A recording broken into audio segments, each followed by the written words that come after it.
Saudações atuais, boa noite a toda a nossa audiência, a você que nos acompanha aqui no Cidade Atual Podcast. Estou ao lado do nosso amigo Diógenes, o nosso co-apresentador aqui hoje, em um bate-papo, em uma sabatina, mais uma edição das sabatinas com os pré-candidatos e pré-candidata a prefeita de Marabá, hoje já aqui com Irismar Melo, que é ex-vereadora aqui do município por vários mandatos, pré-candidata a prefeita do município pelo Partido Progressista.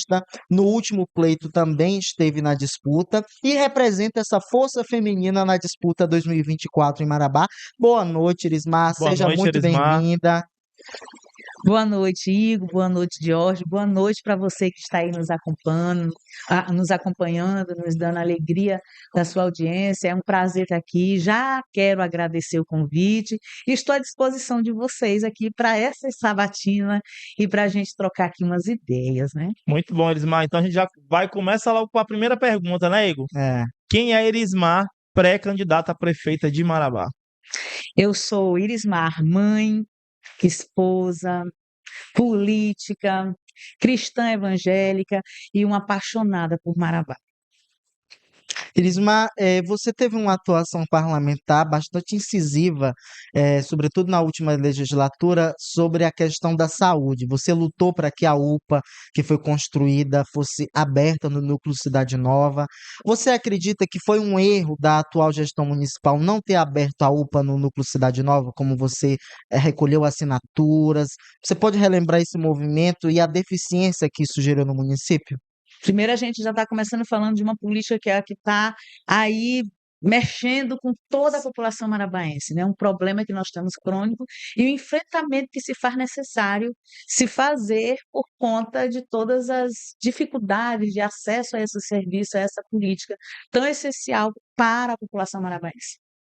De fato, nós tivemos aí uma grande participação para que a unidade de pronto atendimento fosse implantada no distrito Cidade Nova, ali no núcleo Cidade Nova. E para isso nós tivemos logo ainda em 2009 para que nós pudéssemos colocar no PAC a garantia dessa UPA em Marabá.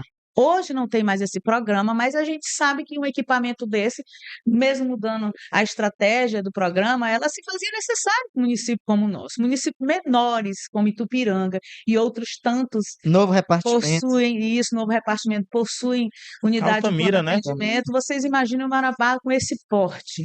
Marabá que 5 cidades em uma só. Então, vocês podem imaginar que para a gente que está no dia a dia, no olho da população, para a gente foi um processo assim de inaceitação muito grande a não implantação dessa unidade, com toda aquela estrutura já pronta, construída, e tendo que devolver recursos, né, atualizados. Na época estivemos uma comissão de vereadores em Brasília, conversamos com o ministro da Saúde na época, que é até do meu partido, do meu atual partido, o ministro Ricardo Barros, assegurando um percentual mensal para manutenção, porque a Custeio, saúde né? nós sabemos que a saúde ela é tripartite, ela é de responsabilidade de todos os entes federados.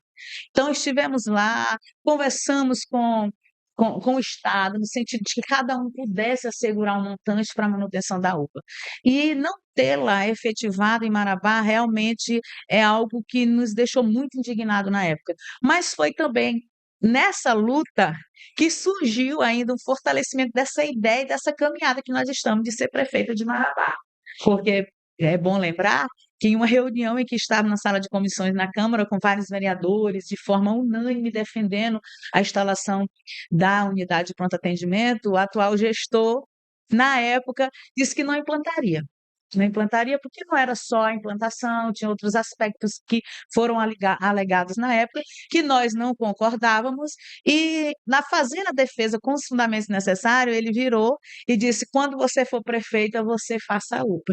E eu me lembro que o vereador Marcelo Alves estava do meu lado e disse: toma posse, eu levantei o tomo posse. Falei, quando eu for prefeita de Marabá, Marabá terá as unidades de pronto atendimento. E é isso que nós estamos nesse sonho, nesse desejo, nessa vontade de fazer, porque é inadmissível que Marabá não se comece. Era naquela época o Distrito de Cidade Nova, mas nós sabemos de outros espaços que evoluíram, que nós precisamos fazer, não é nem mais pronto-socorro, nós precisamos fazer hospital, né? E aí, sem falar, não sei se vocês vão me perguntar, mas em relação ao hospital municipal, a gente entende há tempos que nós precisamos fazer um novo hospital moderno, equipado, ter os serviços especializados, e eu ainda penso um pouco mais ousado, ter um polo de saúde em Marabá. Nós precisamos assegurar não só um hospital de urgência e emergência de média e alta complexidade. Nós precisamos pensar em Marabá com programas, por exemplo, de você voltar a enxergar novamente. Nós precisamos hoje, uma cirurgia de catarata não se tem garantia no O município. terceiro setor vem fazendo esses trabalhos, né? Inclusive, eu acabei Oftalmológicos, de ter essa informação de entidades que têm, né? que é um papel Inclusive do serviço aqui, público. sim, o terceiro setor tem um papel fundamental na garantia de direito, de serviço, mas nós sabemos que eles não têm todo o aporte financeiro que tem o recurso público, que é a obrigatoriedade de assegurar aquela política. Então, quando se pensa na política de saúde, além do pronto atendimento ali na Cidade Nova e todo aquele complexo de bairros, nós precisamos pensar, por exemplo, um novo hospital para Marabá. Então, qualquer projeto que pense governar Marabá nos próximos 4 anos não pode abrir mão disso. E certamente o nosso está previsto a construção de um novo hospital para Marabá e, de fato, ampliar para um polo de saúde. Assim, não esquecendo, por exemplo, o complexo São Félix e Morada Nova. Aquela região hoje não dá para pensar Marabá, qualquer que seja a gestão, sem pensar em garantir um hospital ali naquela região do Complexo São Félix e Morada Nova. Eu acredito que isso é fato, isso não precisa nem de levantamento, porque tu ouve todos os É dias a verdade. população clamando por este serviço, por este equipamento. Na realidade, né, Elismar, são várias problemáticas. Enquanto atual presidente do Conselho de Saúde, a gente também acompanha várias situações. E a gente percebe o seguinte, que infelizmente o hospital municipal que está hoje, devido à alta demanda, inclusive de vários municípios, né, que acabam Sobrecarregando. sobrecarregando. Um exemplo, os municípios hoje eles não querem gastar com infraestrutura dentro do município da saúde. Eles preferem gastar com ambulâncias e despejar no nosso hospital É municipal. verdade. Porém, o nosso hospital municipal também é um hospital da década de 80, Defasado. Sim, mais de né? Mais de 40 CESP, anos. né? CESP E aí a população foi crescendo e o hospital, não infelizmente, não acompanhou. acompanhou, vem né? sofrendo pequenas reformas e não tem, de fato, evoluído na proporção do município. E aí, bem lembrado sobre isso, por exemplo, um município como o nosso, com um quantitativo expressivo de crianças que precisam ser atendidas em um espaço preparado para ele como um hospital de pediatria, não há de se pensar nessa cidade sem E pensar em o um hospital. materno infantil só é materno, né? É só para Não, ter filho. só- Ali ele só tem um único objetivo, a maternidade. A mulher vai ali para fazer o quê? Ter filhos. E lá tem as incubadoras, né? As UTIs neonatais, que nesse caso lá é até o CI. Então, o que que acontece? Para os cuidados para aquelas crianças que não podem ir para sua casa, que apresentaram algum problema. Então, só é essa a finalidade. Mas, por exemplo, depois que essa criança saiu da maternidade, se ele tiver alguma intercorrência, ele não pode voltar para a Já tem maternidade. que ir para o Ele já hospital tem que ir para municipal. onde? Para o hospital municipal, que não é um hospital preparado para receber nossas crianças. Não. Então, Marabá precisa urgente de um novo hospital e de um hospital também infantil. Um hospital que atenda nossas crianças, porque só quem tem filhos em idade de até 11 anos, que são a faixa etária, né, que vai para os hospitais pediátricos, sabe a dificuldade, corredores e todas as dificuldades de ter lá. Eu recebo muitos registros, muitas fotos, muitos pedidos de socorro, e a gente fica muito apreensiva com tudo isso. Outra problemática importante na área da saúde, ainda nesse tema, Elismar, é a questão do autismo aqui em Marabá. Hoje nós temos aí, inclusive, uma instituição, a PAI, quero deixar até um abraço lá para Socorro da PAI, mas ainda é a única instituição que presta um serviço voltado. Tem também a AMA, né? Agora mais recente, tem a AMA, mas mesmo assim, o déficit hoje desse trabalho nessa área do autismo é muito grande. E as mães, a gente até conseguiu acompanhar na última conferência de saúde, que era uma temática, né, gritante. As mães desesperadas porque não tem um trabalho do município na área da saúde voltado para o autismo em Marabá. Você, caso eleita for, já tem um projeto voltado para essa área das crianças com autismo?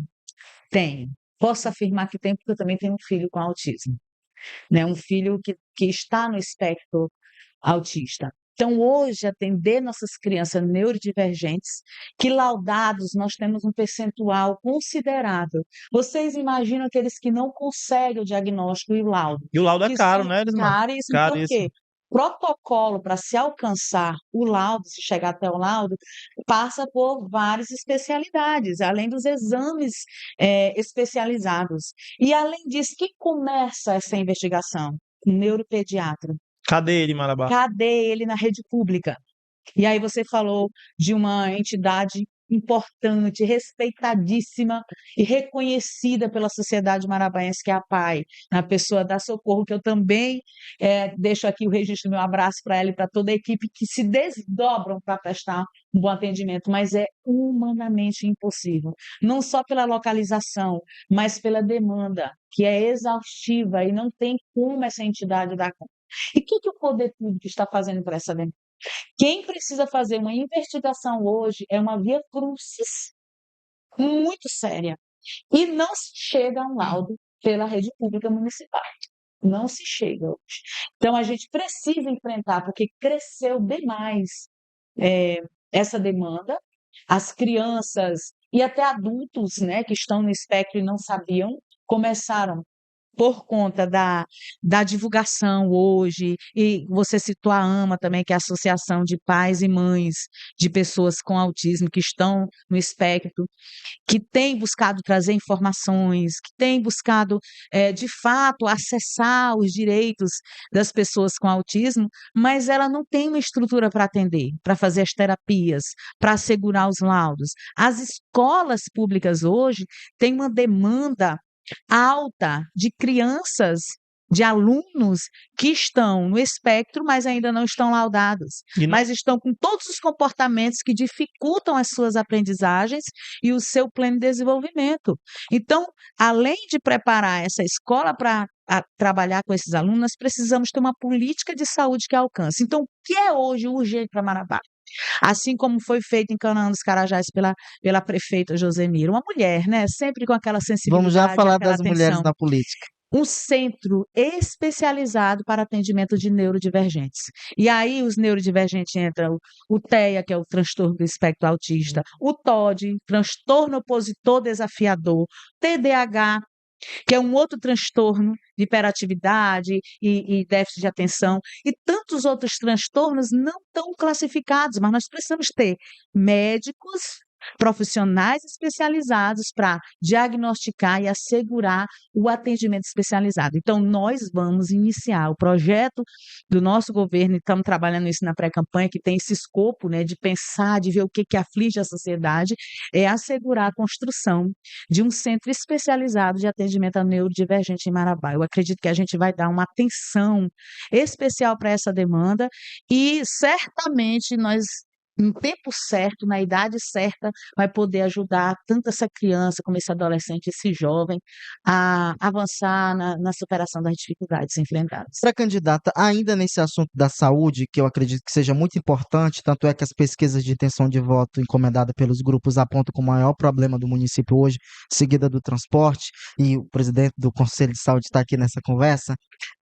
A senhora, como mulher, como a presidente da comissão da mulher advogada da OAB Marabá, como a senhora tem acompanhado esses casos das violências obstétricas que recorrentemente vêm sendo denunciados no Hospital Materno Infantil de Marabá, e como pré-candidata, qual a proposta da Irismar para humanizar, para resolver? As mães reclamam de toque que é feito com ignorância, de tratamento. Como resolver isso, Irismar?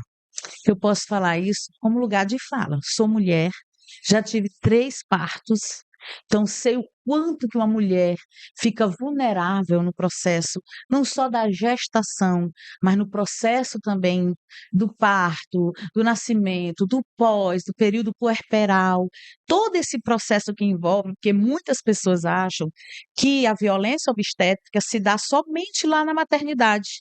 Ela se dá todo o processo a partir do momento em que a mulher está grávida, descobre que está grávida e ela não consegue fazer um pré-natal adequado, ela já está sofrendo violência obstétrica. Que foi o Então, caso da jovem Teresa Bianca, né? Segundo a família. sim, segundo a família, né? Inclusive, é um dos casos que ocorreram em Marabá que gerou todo aquele clamor popular. Dentre tantos outros, nós temos aproximadamente 60 casos registrados. Agora, pasmem, todos esses casos que buscaram as instituições, os poderes, eles ainda não tiveram uma resposta satisfatória. Quando eu digo resposta satisfatória, não vai fazer com que essa mulher que foi vítima de violência obstétrica, se veio a óbito, retornar, e nem esse bebezinho retornar à vida. Mas nós certamente avançaremos para que outras mulheres e outros bebês, outros parturientes, não passem por esse mesmo tipo de violência. E essa violência, ela se manifesta de várias formas. Então, uma delas, para que a gente venha erradicar esse tipo de violência, é tirar, desnaturalizar, porque muitas violências elas são consideradas É. natural e elas não são. Por quê? Porque essa mulher que está grávida não sabe que aquele comportamento, que aquela fala, que aquela atitude dos profissionais de saúde, que são todos que operam, não é só médico, tem enfermeiro, tem técnico, todos que estão dentro daquele espaço podem praticar, é uma violência. Então, às vezes, ela passa e nem imagina que passou por uma violência obstétrica. Então, o primeiro passo é a informação, a humanização, e esse processo de humanização, ele é muito subjetivo, ele não é objetivo onde eu falo para você e tu simplesmente deixa de fazer, não, ele é um processo de desconstrução Construção de e prática. é Então, verdade. isso tem que ser o quê? Contínuo. Ele tem que ser feito sempre. Por exemplo, se eu tenho uma maternidade que ela só tem um objetivo, que é o quê? Trazer crianças ao mundo, trazer bebês ao mundo, eu tenho que estar diuturnamente, de forma contínua, trabalhando com essa equipe que ali está. O Conselho de Saúde até procurou recentemente a Escola Técnica do SUS mas parece que a Secretaria de Saúde Municipal não deu continuidade, né, à sugestão. Tudo Então, essa perpassa, formação Igor, continuada. é por vontade política. Quando eu digo que uma mulher vai ter muito mais sensibilidade para isso, porque nós sentimos na pele, nós sabemos como é a vulnerabilidade de estar grávida, as emoções, os hormônios, como é que uma mulher vai ter um bebê e a pessoa que ela mais confia não pode estar, mesmo tendo um direito. Tem uma lei que assegura que ela tenha um acompanhante. E esse acompanhante é da escolha dela, não é a equipe do hospital que vai escolher quem entra. E muitas vezes ela escolhe quem? O pai da criança.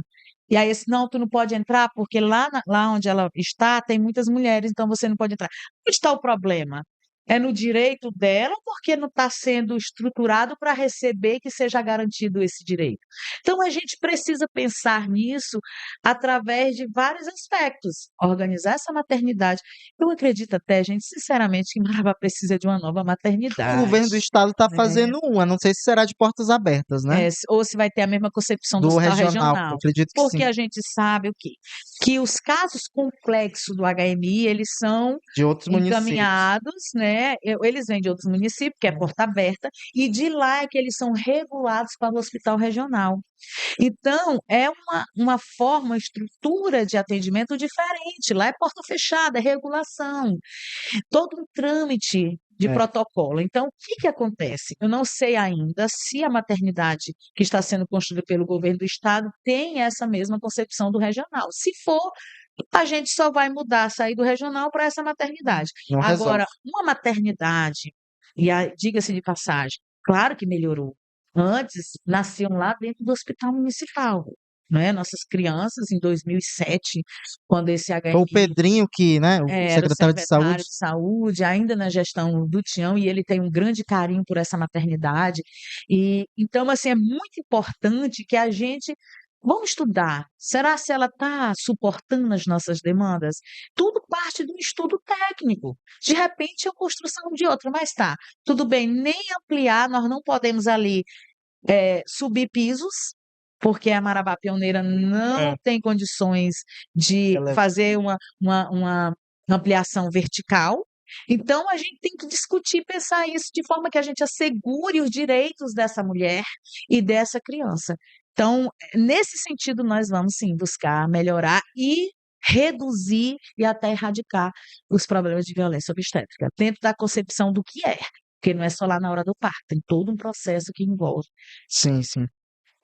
Elismar, vamos falar agora, a gente já falou sobre saúde, vamos falar agora um pouco sobre educação, né? Você, no mês de outubro, vindo a se eleger a prefeita de Marabá, quais são os seus planos e projetos futuros aí para a área da educação em Marabá? Tendo em vista que hoje nós temos algumas escolas, né, que estão com o IDEB alto, mas ainda tem muita escola com o IDEB lá embaixo. Quais são os seus projetos futuros, propostas, enfim? Quando se pensa na política de educação, a gente precisa compreender que ela nunca a gente está 100% a plenitude dessa política. Por quê?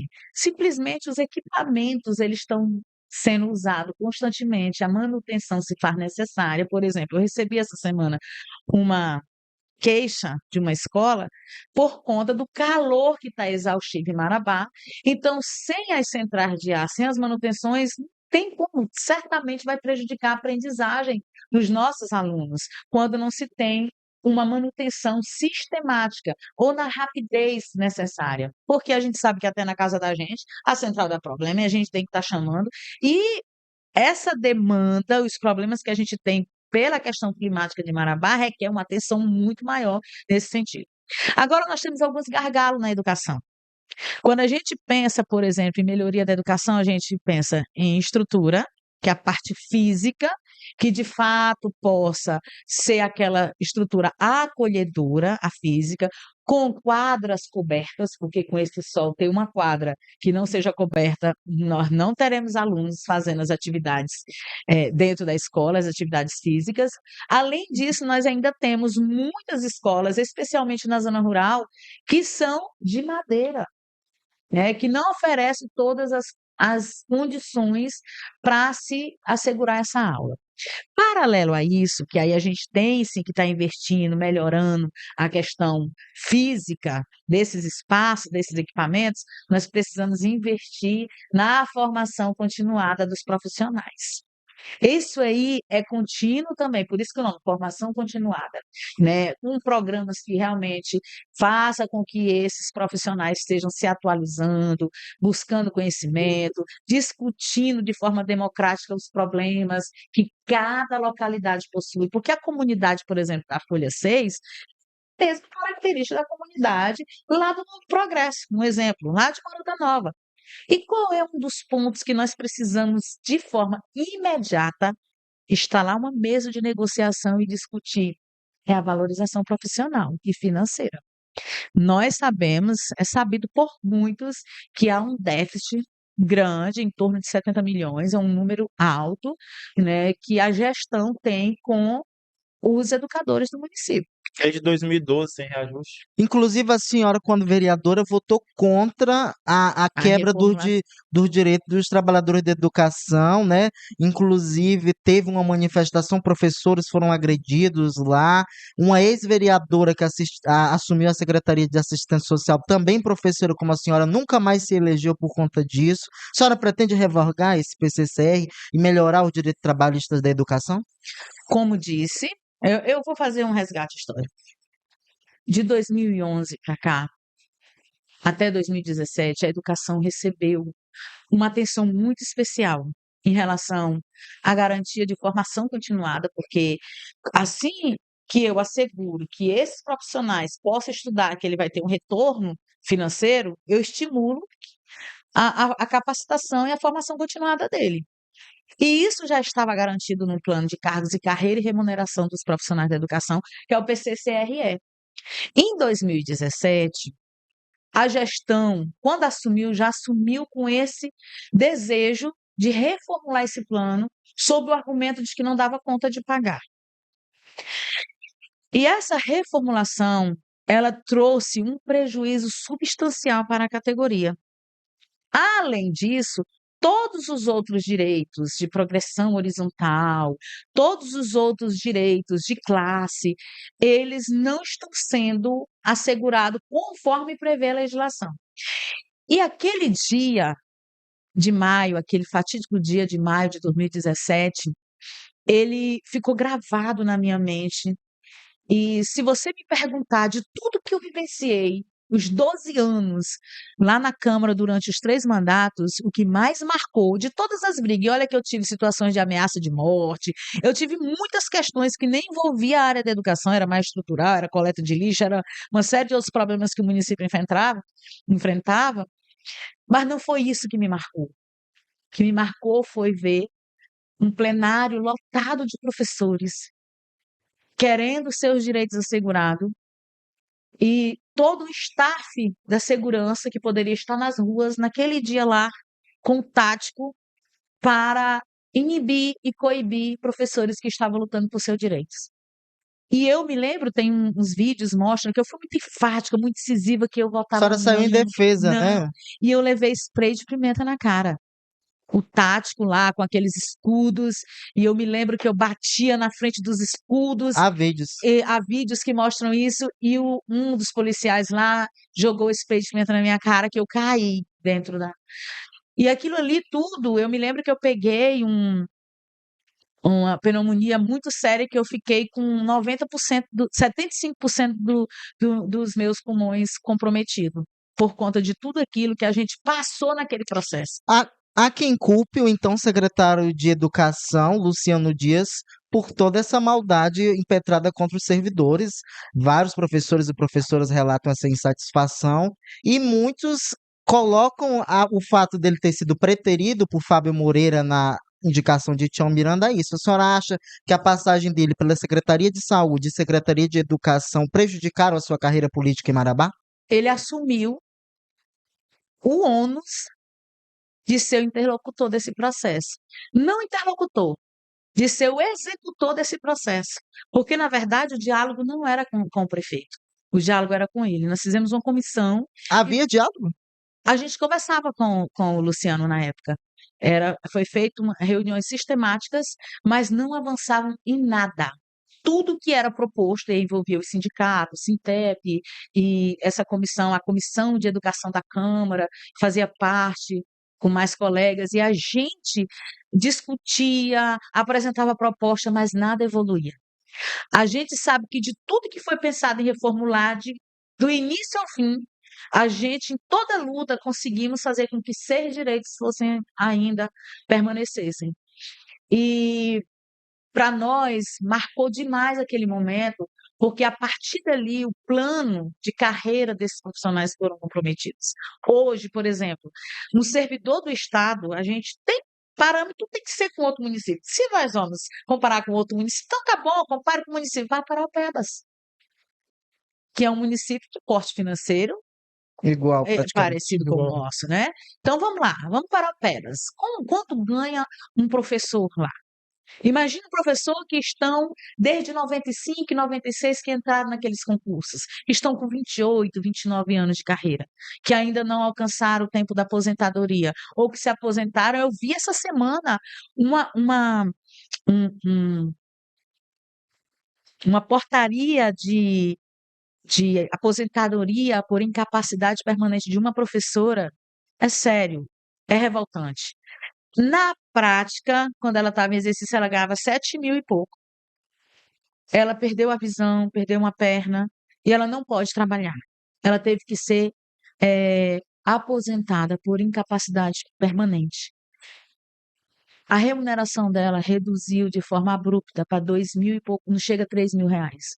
Gente, tem alguma coisa errada nisso aí. Ah, é previdenciário. Não, tem alguma coisa errada nisso aí, porque o reflexo vem para a aposentadoria, mas aquilo que o plano assegura. Então, a gente precisa, sim, rediscutir muitos direitos, precisamos colocar na mesa, de abrir.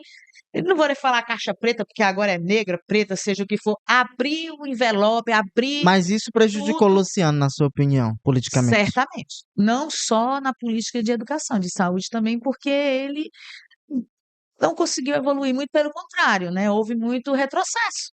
E ele pegou todo esse ônus, né? Todo o ônus disse: quem é um professor que vai querer votar em alguém que foi o executor A redução salarial. para redução, para lhe prejudicar? Não existe, só se esse professor for É. doido, contra ele mesmo, né? Então, existe isso, não tem porquê. E ele, tá, Ele assumiu esse papel, ele assumiu isso, ele poderia não aceitar, porque em 2017 o prefeito entrou em contato comigo. Ele disse, eu preciso reformular, por isso, botou os argumentos dele. Vocês acham que eu imediatamente disse o que para ele, no próprio telefone? Prefeito, infelizmente, o senhor não vai poder contar comigo. Eu sou professora.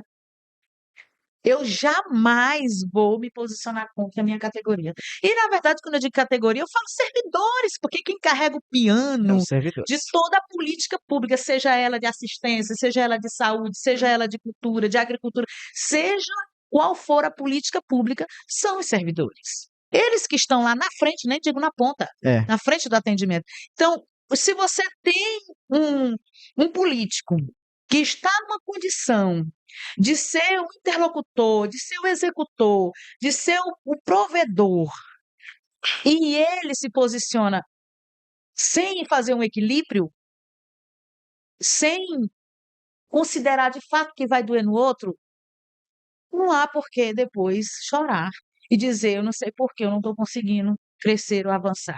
E aqui não estou falando da pessoa, da competência técnica, de forma nenhuma, porque há de se dividir quem é quem. Pessoa Mas estou falando da pessoa pública, do papel de político, né, porque esse papel foi político, seja ele para redução ou ampliação, quando você amplia direitos, você não tem o bônus? Bem, Quando você retira direitos, você vai ter o quê? O ônus. sim. Então, é isso que ocorreu. Agora, nós, em relação a essa política, nós daremos, sim, atenção, além da formação continuada, da melhoria dos equipamentos das nossas escolas, dos laboratórios de informática, das quadras de práticas esportivas, das salas de biblioteca, tudo isso nós precisamos pensar. E eu sou professora ainda de carreira, eu sou servidora do município do estado e eu trabalho em escola. Trabalho em escola, estou de licença agora, mas eu trabalho nas escolas. Olha, imagina ontem uma adolescente de 15 anos, que estuda numa escola do ensino médio, perguntou para mim, tia, o que você vai fazer quando você for prefeita para melhorar? A minha escola está acabada. Imagine para mim, é uma escola estadual, de uma reforma que nunca termina. Sabe o que eu disse para ele? Não é competência do município, mas o município precisa articular e conversar com o governo do estado, porque aonde é que este equipamento está? E no No município. município. Onde as pessoas vivem? No No município. município. Então não tem essa de transferência. Não, isso aí é do estado, isso aí é do governo federal. Deixa acontecer. Não, é aqui que eu sinto. Esse diálogo ele tem que acontecer, ele tem que ser constante para melhoria dos equipamentos, das políticas públicas, e é assim que nós queremos fazer. Muito bem. Lismar, vamos falar agora de um assunto que, querendo ou não, acaba sendo atrelado, né, dos servidores e também na área, um pouco a área de saúde, um pouco a área da educação, que tudo acaba abrangindo, a área da assistência social. Nós sabemos hoje, e aí, principalmente, acaba chegando até o portal várias denúncias de pessoas que vão até o CRAS, por exemplo, pessoas em situação de vulnerabilidade social. Tem várias denúncias que já chegaram até o portal de pessoas que vão até o CRAS hoje, necessitam de uma cesta básica devido a várias situações aí de vulnerabilidade, e aí a pessoa tem que passar, né, por toda uma triagem. Ela tem que receber, primeiro, ser atendida pelo assistente social, e muitas vezes o assistente social tem que fazer, né, todo um diagnóstico e tem que repassar para a Secretaria de Assistência. Só que o que que acontece, Igor? A pessoa está com fome naquele momento, A fome tem a pressa, né? fome tem pressa. E aí já aconteceu o caso de denúncia chegar até nós, que a mãe chegou no CRAS com mais duas crianças e ela não tinha literalmente nada para oferecer para os filhos dela naquele dia. Teve que passar por um processo de um assistente social. Essa assistente social fez o diagnóstico de uma maneira rápida, porque viu a situação, foi na casa, visitou, viu que não tinha nada. E aí repassa esse laudo, esse diagnóstico para a Secretaria de Assistência, e muitas vezes a Secretaria de Assistência demora a dar esse retorno, né? Como você, como pré-candidata a prefeita, como é que você vê isso, né? O que pode ser feito? Eu até tenho uma resposta, né? Como também presidente do Conselho de Assistência Social, né? Eu acho isso um absurdo. Na minha E opinião, que eu acho isso um atualmente absurdo. volta recursos, Irismar. Vem o recurso federal, a assistência social, assim como a saúde e a educação tem o Sistema Único Federal de Assistência. Aí vem 1 milhão para a cesta básica, como não tem enchente, volta. É um absurdo isso, né? Aí o terceiro setor, as entidades, acabam sendo sobrecarregadas por um papel que é da prefeitura. Você vai mudar isso? Assim como tem o SUS, nós temos o SUAS, né? A política do SUAS. Veja bem, eu trabalhei 10 anos na assistência social quando nem era secretaria, era ASP. Que eu comecei a trabalhar na prefeitura na gestão do Do então Maurino? prefeito Haroldo Haroldo Bezerra. Bezerra. Eu comecei a trabalhar na prefeitura dia 12 de fevereiro de 96, Olha, na ASP, que era numa casa de madeira, era um espaço de madeira lá no INCRA. Há muitos anos, né? São 28 anos que eu estou a serviço desse município como servidora. E eu trabalhava na assistência. E uma das coisas que a gente vivenciou muito, e tem gente que quer ir para o Ceará, quer ir para a África, nós temos tudo isso aqui sim. em Marabá. Todas essas mazelas, as situações de extrema vulnerabilidade. E como a política do SUAS, ela requer padrão, protocolos, até por conta da prestação de conta, a gente precisa entender que nós precisamos facilitar esse acesso. Desburocratizar. Desburocratizar. Veja bem, gente, tem uma coisa mais degradante e humilhante do que uma pessoa não ter condições de comprar uma comida para sua casa. E ela sair com seus filhos. E é um espaço que está lá, que é um centro de atendimento, especializado de atendimento de assistência social, que aí há de se esclarecer que é uma diferença do assistencialismo para a política assistencial, que o assistencialismo é o que muitos políticos fazem. Que aí eles saem, principalmente em época de campanha, dando cestas básicas, Óculos. óculos, simplesmente para uma troca, já é uma troca daquele serviço por votos. Aí, imagina, eu nem posso caminhar para isso, até porque conheço, além de ter clareza do que pode e que não pode, como insistente social, porque eu não sou assistente social, que é só quem faz serviço social, mas eu me considero uma insistente social, porque eu insisto nas políticas Sociais. assistenciais, sociais, porque elas são necessárias. Essenciais. A gente vive em um país que Desigual. ainda tem muitas desigualdades. E essa desigualdade faz com que a política de assistência seja necessária. Então, desburocratizar se faz necessário. Por exemplo, gente, quem quer uma cadeira de roda para si? Eu não quero na minha casa. Uma pessoa só vai precisar de uma cadeira de roda se ele de fato precisar. É. Quem quer um caixão?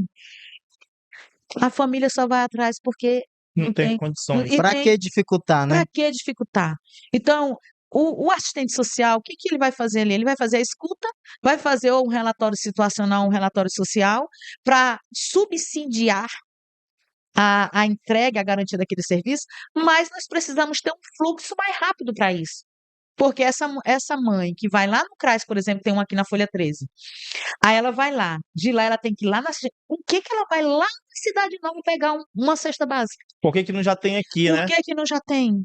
Por que não é feito? Por exemplo, os agentes de endemias e os agentes comunitários de saúde, eles já têm tudo isso mapeado, as famílias carentes. O que nós precisamos avançar em Marabá? A uniformizar as informações. E isso vai levar tanto para que aumente o recurso que vem tanto na saúde, na assistência e até na educação, porque essas informações elas precisam ser conectadas. Então, se a gente informatiza, a gente melhora isso, nós saberemos, por exemplo, que essa mãe, usando o seu exemplo, que foi lá no CRAS pediu uma cesta básica porque ela precisa naquela hora comer seus filhos, ela não tem como esperar, ela tem que ser atendida.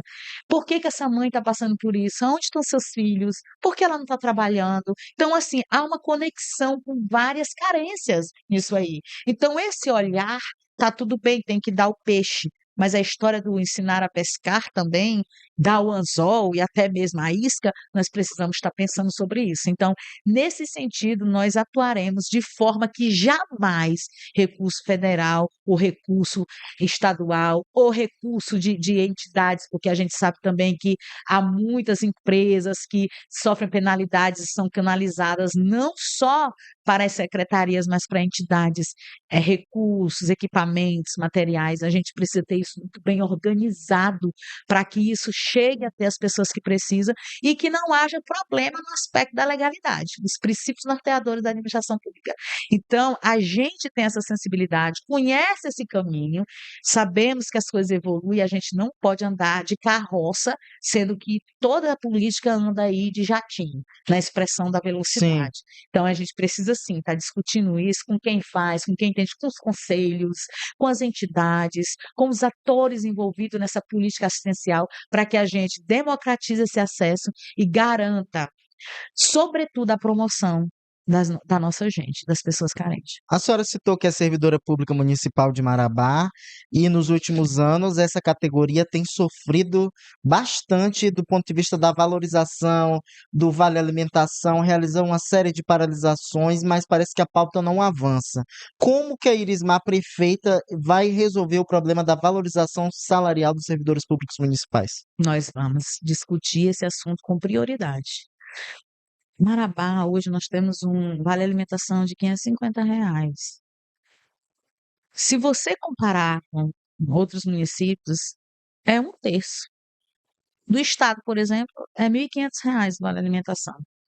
O município do Aporte do Norte dá para ser melhor.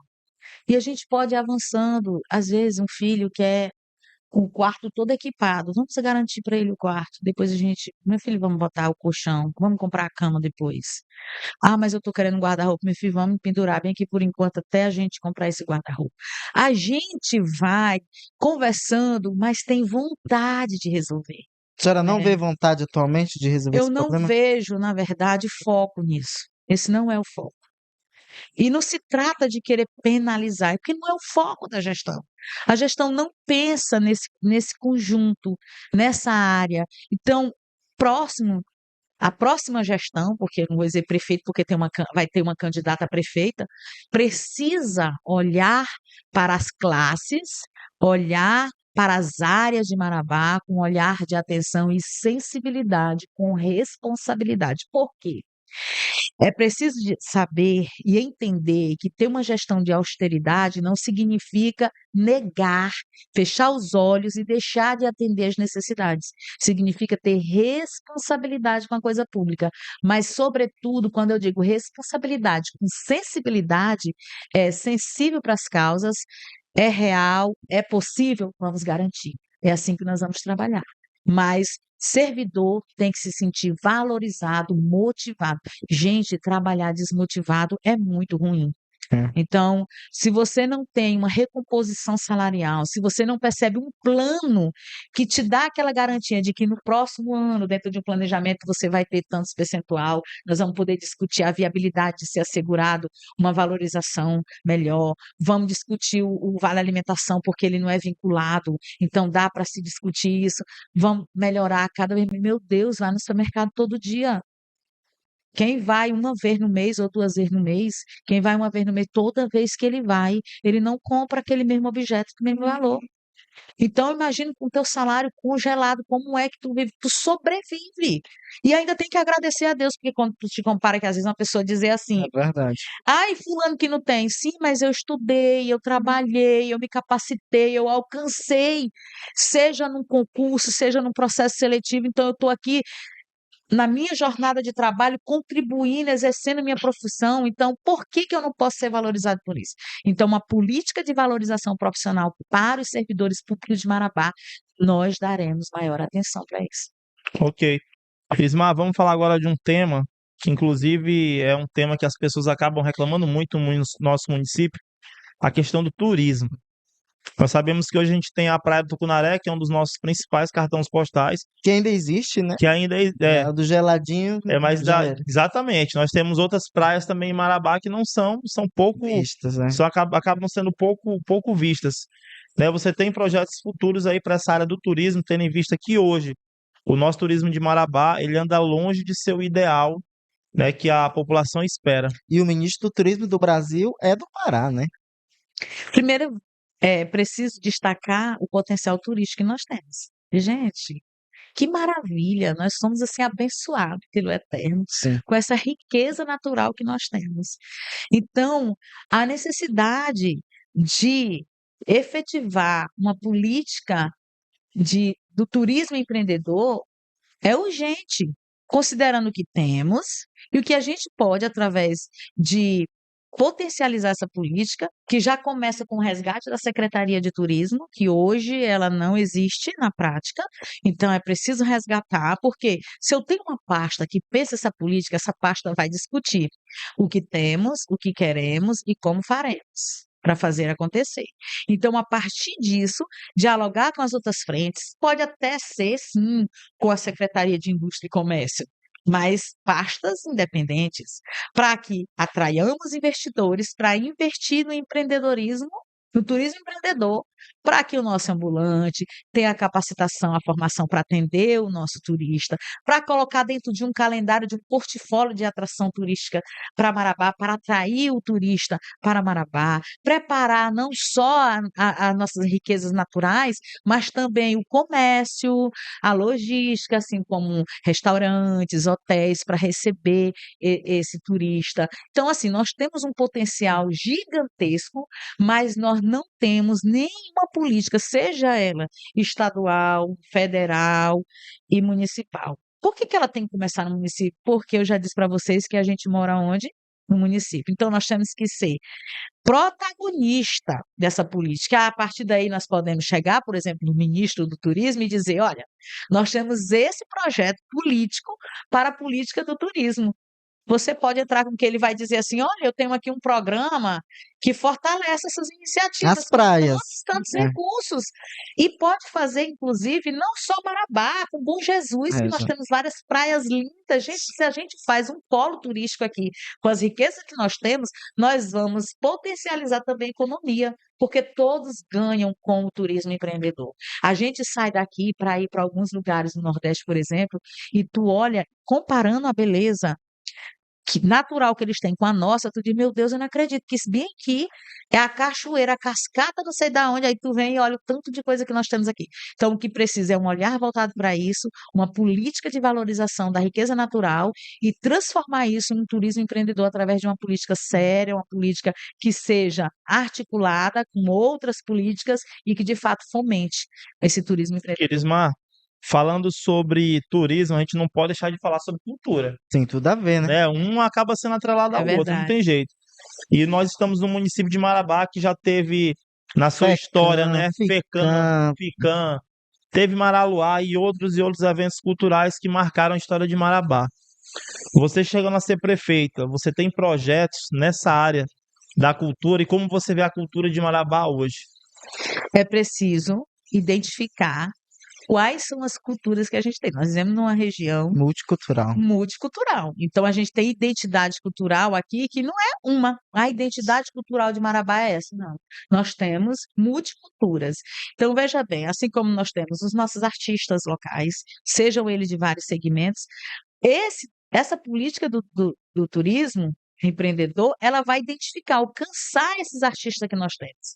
Aí, claro, a questão dos festivais é importante porque ele é o ápice daquilo que já vem sendo trabalhado, por exemplo, as feiras comunitárias. Quando você faz feira, assegura feiras livres, além da questão gastronômica, você vai trabalhar a questão de quê? Da cultura, a identidade de várias localidades, que não é só uma aqui. Mas isso tudo perpassa por quem? Por alguém que pensa essa política, dialogue com as demais e, de fato, queira implantar. Então, assim, quando eu converso com representantes da cultura, o que eles mais reclamam é que eles não conseguem se sentir inseridos dentro de uma programação no município. A gente sempre se reporta ao Maraluá, mas o Maraluá não era um programa, uma política pública do município, né? Ela tinha o estímulo, tinha o apoio, mas ele era um evento particular. Então a gente não pode nem citar isso como.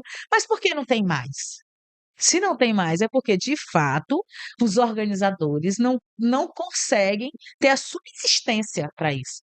Então, é muito importante que a gente, por exemplo, o festejo junino, isso independe, acontece ou de forma precária, ou de forma organizada.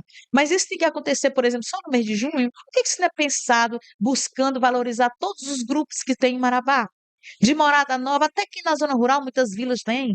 Então, tudo isso dentro de uma programação, dentro de uma agenda cultural, se valoriza, se potencializa, se investe e vem trabalhando junto com a política.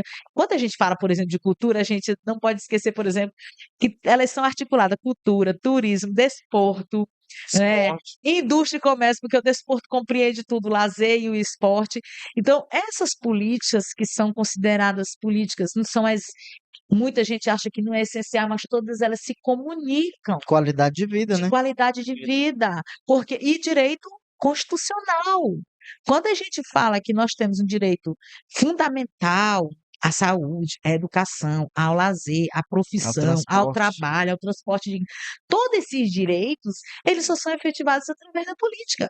Então não dá para dizer, não, eu não quero saber de cultura, vai para lá. Não, nós não podemos, isso gera renda, isso gera emprego, isso gera qualidade de vida, porque eu consigo assegurar um direito fundamental para os representantes dessa política, que executa, que faz ela acontecer, como para suas famílias e para a comunidade, para Marabá.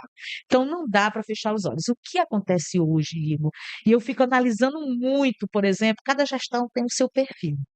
O perfil da atual gestão tem um hiperfoco, né? E hoje, como eu estudo muito sobre o autismo, é, Percebi. é muito.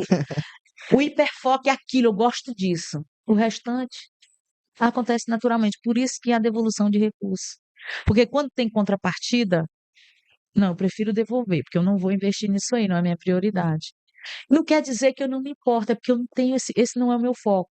É assim que eu faço a leitura. O hiperfoco da atual gestão é obras estruturantes. É importante? É. Cimento. Não é? É importante? É, a cidade, né, que investe em obras, é bom, a população gosta. Mas nós não podemos ter um hiperfoco, nós temos que ter multifocos. Por isso que não é só um gestor. O gestor tem que ter uma equipe preparada, especializada para pensar a cidade, para pensar o município. Nós temos planos belíssimos em Marabá. O plano de mobilidade urbana está perfeito, mas não é o foco, né? Nós temos vários planos de políticas para esse município que eram obrigatoriedades. Por exemplo, nós fizemos em 2006 o plano diretor participativo, e em 2011, salvo engano, 2014, 10 anos depois, a reformulação, e que pensa essa cidade em todos esses aspectos. O plano diretor da cidade pensa essa cidade em todos os aspectos, não só a questão geográfica, para onde vai crescer, aonde pode se construir, aonde não pode, aonde pode verticalizar, onde não pode, a geopolítica, mas geoeconomia da cidade. E ela perpassa por todas essas políticas. Então, quando eu levo em consideração esses instrumentos normativos, esses instrumentos legislativos, esses planos que Marabá tem, a gente percebe que não é legislação que está faltando, é foco.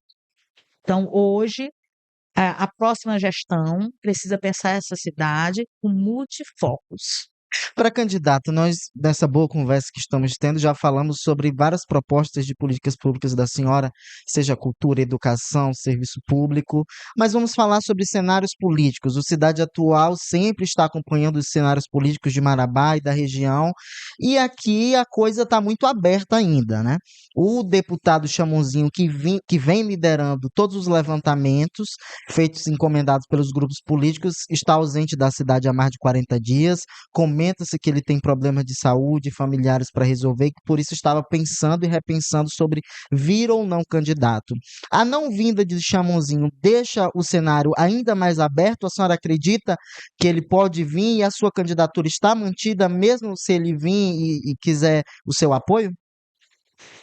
Hoje o cenário das pré-candidaturas está aberto. Hoje não tem, fulano está melhor nas pesquisas, ainda não começou a campanha. Então, campanha mesmo em si é aonde, de fato, o eleitor que não decidiu se posiciona. Mas 20% desse eleitorado só se decide no dia da eleição. Ou seja, o já ganhou, o está eleito, No atual cenário de Marabá, Não cabe não em dá, Marabá. não cabe. Então, as 5 pré-candidaturas que estão instaladas, todas são prováveis candidaturas com potencial gigante de fazer o enfrentamento. Por quê? Quando se observa as candidaturas em si, o perfil dos candidatos, se observa muito em relação a aporte especialmente financeiro ou de estrutura. Isso aí pode ter força, mas dependendo do que você fala para o eleitor e ele começar a pensar, ele pode até pegar esse dinheiro, mas ele vai pensar que essa cidade está acima de qualquer projeto econômico. E essa cidade, o nosso município, com toda a sua grandiosidade, com toda a sua peculiaridade, com todos os desafios, não pode ser dada a alguém por questões somente financeiras. Então, a gente precisa pensar essa cidade, discutir essa cidade com quem realmente é apaixonado e ama essa cidade, que se preocupa com essa cidade. Eu penso dessa forma. Eu avaliar cenário eu acho tão precipitado, porque isso é muito vulnerável, isso é efêmero, passa muito rápido. Eu estou pensando no cenário hoje, pode acontecer um fato, e amanhã mude totalmente. Você acabou de dar uma informação que eu nem sabia, de doença, pode mudar totalmente, mas não pode desconsiderar nenhum projeto político que pensa Marabá, que queira o melhor para Marabá.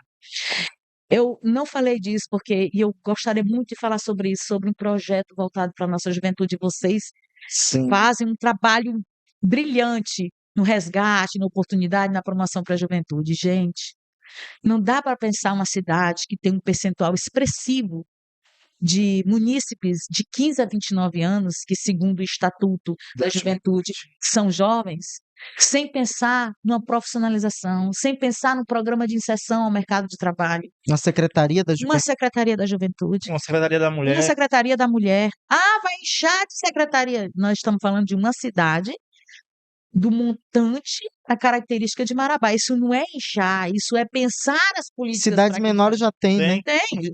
Nós vamos aqui em Paropebas. Canaã, Não, tem a Secretaria da Jacundá. Juventude e Secretaria da Mulher. Inclusive, ano passado eu estive lá fazendo a formação para a Secretaria da Mulher, avançando. Tudo aqui não começa, ai, tem tudo. Tem que ter Começa, tudo. É uma tem que ter, construção, né? começa garantindo que tenha um espaço, que pense na capacitação dessa mulher, que pense na formação dessa mulher, que pense na família dessa mulher. Não é só ela tem filho, ela tem marido, ela tem pai, ela tem mãe. Então, por essa mulher passa todas as faixas etárias em uma casa. Então, a gente precisa, de fato, discutir. Por exemplo, para mim, essa é da Iris Mais. É inadmissível que a entrada da Velha Marabá tenha uma praça,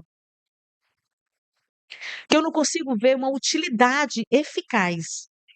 Por que aquele espaço não tem um centro multiuso, com acesso, porque ele está bem localizado para os nossos jovens, fazer curso com programa de capacitação, de formação, de identidade. Eu me identifico com tal profissão.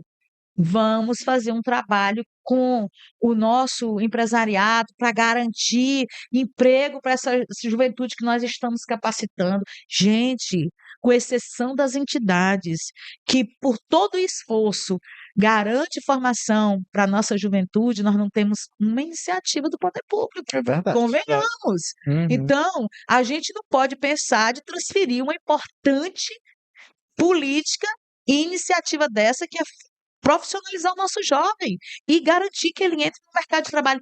Tu vai, além de garantir para esse jovem a sua dignidade, o seu posicionamento no mercado de trabalho, tu abençoa essa família. Que mais alegra uma mãe e o pai é ver seu filho encaminhado, Verdade. ver que ele não vai ser cooptado pela marginalidade, tantos jovens sendo assassinados, por quê? Porque a marginalidade foi o primeiro a alcançar as drogas. O que tem sido feito para que evite que esse garoto, que essa garota entre no mundo das drogas? Então, não dá para pensar isso sem pensar numa política voltada para isso. Então, aquela entrada da Velha Marabá vai ser um grande equipamento. Multiuso. Tem uma outra demanda reprimida, mas não tão importante, a faixa etária a partir dos 40 anos. Essa mulher, esse homem, quando completa essa idade, o mercado de trabalho, o que ele vai fazer? Ele vai ter muita dificuldade para arrumar um emprego formal. Só resta para eles a informalidade. Ajuda? Ajuda. Mas se ele tiver assegurado um programa de capacitação para ele, ele consegue se manter no mercado. Então a gente precisa pensar nisso, não é com oba-oba, não, é com responsabilidade.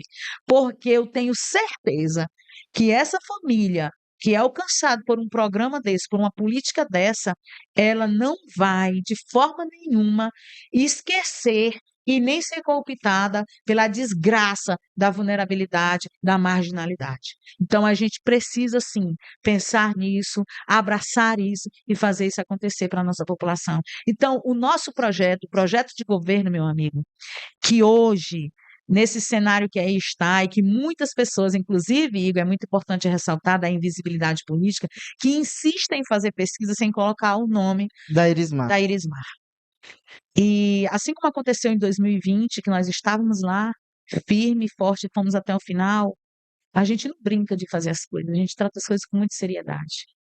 Infelizmente, a gente ainda tem muitas barreiras para ultrapassar, mas eu acredito que o cidadão, que a cidadã marabaense vai fazer essa análise e vai observar quem de fato tem compromisso com a causa que dói o ser humano, que dói a mulher, que dói o pai de família, que dói esse jovem, essa criança que não tem uma creche sequer em Marabá.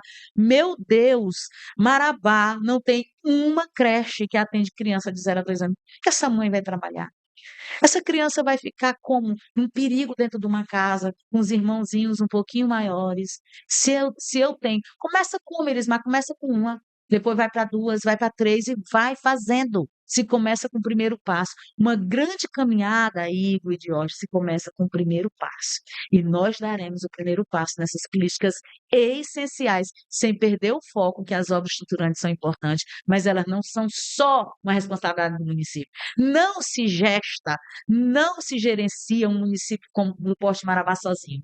É preciso ter interface com o governo federal, com o governo do estado, com as entidades não governamentais, com o empresariado. É preciso ter essa comunicação, esse diálogo, pensando o Marabá acima de qualquer interesse que não seja a promoção dos seus munícipes e a melhoria da qualidade de vida.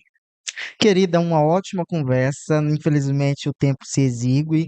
Eu queria que você deixasse a sua mensagem para toda a nossa audiência, não só os eleitores e cidadãos marabaenses, mas quem nos acompanha de outros municípios. Esse é um portal, um podcast regional.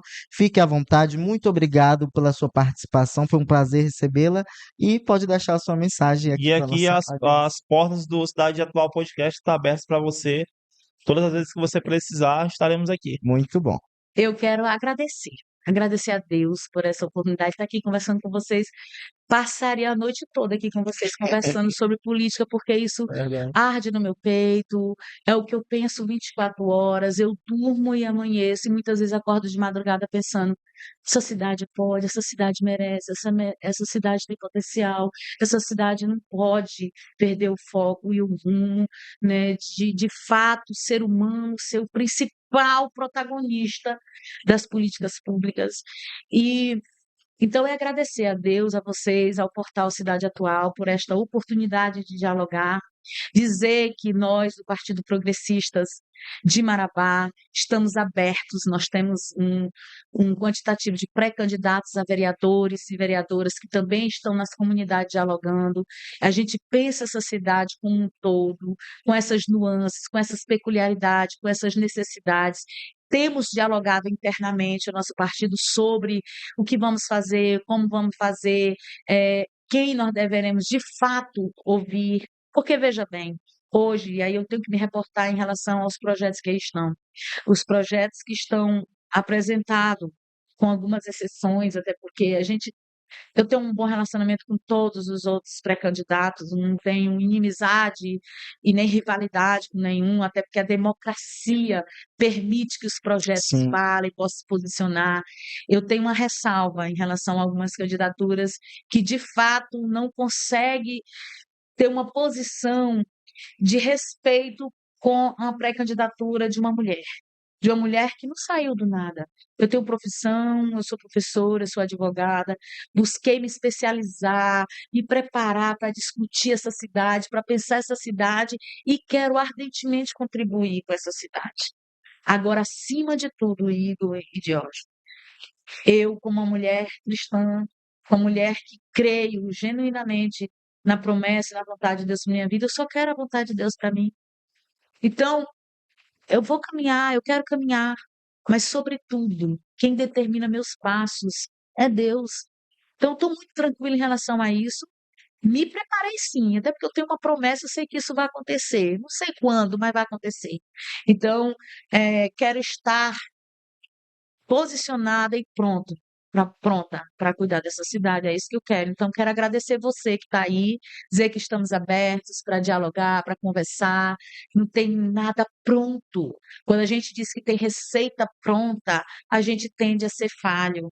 Agora, a gente tem muitos ingredientes que vão fazer com que essa cidade tenha tenha políticas públicas que, de fato, auscultem, atenda e olhe o ser humano como protagonista e como prioridade. É isso. Muito obrigada. Um beijo no coração de todos vocês. Muito bom, muito bom. Você que nos acompanhou até agora, muito obrigado. Deixe o seu like aqui nesse bom bate-papo que nós tivemos, né, Com de hoje. certeza. E estaremos de volta no próximo episódio, né, meu amigo? Isso aí. E tenham todos uma boa noite e até a próxima quinta. Até. Valeu.